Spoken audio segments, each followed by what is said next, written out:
가방 안엔 굳은 다짐이 the backpacker 우리는 backpackers yeah we the backpacker 내가 묻은 신발이 바래져도 backpacker 우리는 backpackers 출발은 언제나 겁없이 시작부터 맨발 내 눈에 싹 다 basic.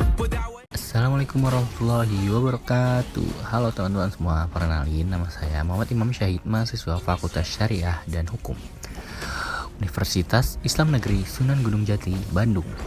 Oke, hari ini gue mau ngajak kita semua bahas hal yang sering dianggap sepele, tapi dampaknya gede parah, terutama buat kaum perempuan, yaitu soal cerai talak tanpa mut'ah dan iddah di peradilan agama.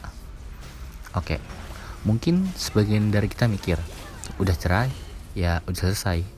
Padahal mah setelah cerai ada hak-hak yang harus Padahal mah setelah cerai ada hak-hak yang harus tetap diberikan.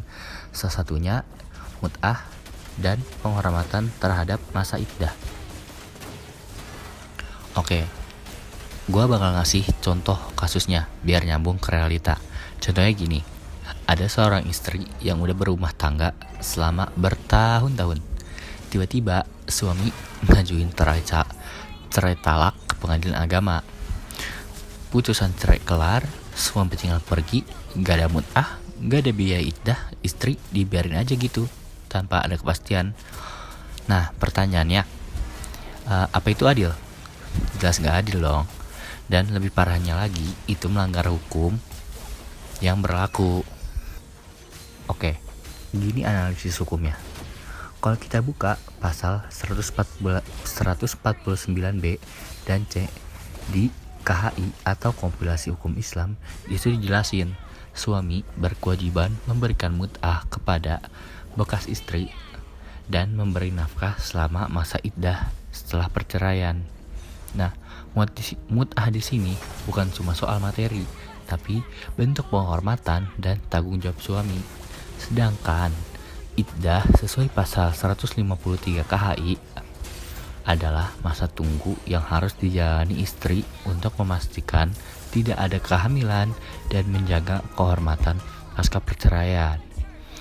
Tapi faktanya banyak suami dan bahkan sebagian pengadilan mengabaikan dua hal penting ini, yaitu mut'ah dan iddah. Pro kontranya, ada orang yang berargumen atau berpendapat kalau istrinya gak nuntut haknya, ya gak wajib dikasih dong. Nah, kalau menurut saya itu alasan yang keliru, karena realitanya banyak perempuan yang gak tahu hak-haknya atau malah takut menuntut karena ada posisi sosial, ekonomi, atau bahkan tekanan mental habis perceraian.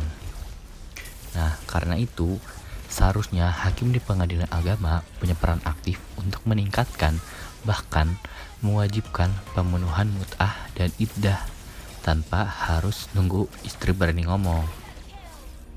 Solusinya, biar gak terus-terusan kayak gini, gue punya beberapa solusi sederhana tapi penting. Oke, solusi yang pertama, hakim wajib proaktif, yang dimana memastiin mut'ah dan iddahnya dipenuhi dalam setiap putusan cerai talak. Terus sosialisasi hukumnya harus ditingkatin. Biar apa? Biar perempuan makin paham apa itu hak-haknya, biar nggak takut ngomong, biar tahu. Terus penguatan regulasi atau surat edaran dari MA yang mengikat. Nah, ini biar apa? Biar gak ada celah menghindar dari kewajiban mut'ah dan iddah. Yang terakhir, itu pemberdayaan perempuan secara sosial, ekonomi, dan mental supaya mereka gak gampang dirugiin. Oke, mungkin ini penutup ya, atau kesimpulan. Jadi kesimpulannya, cerai talak bukan cuma soal putus hubungan suami istri, tapi juga soal keadilan, penghormatan, dan tanggung jawab. Hak-hak kayak mut'ah, dan iddah adalah bagian penting untuk menjaga martabat perempuan, teman-teman.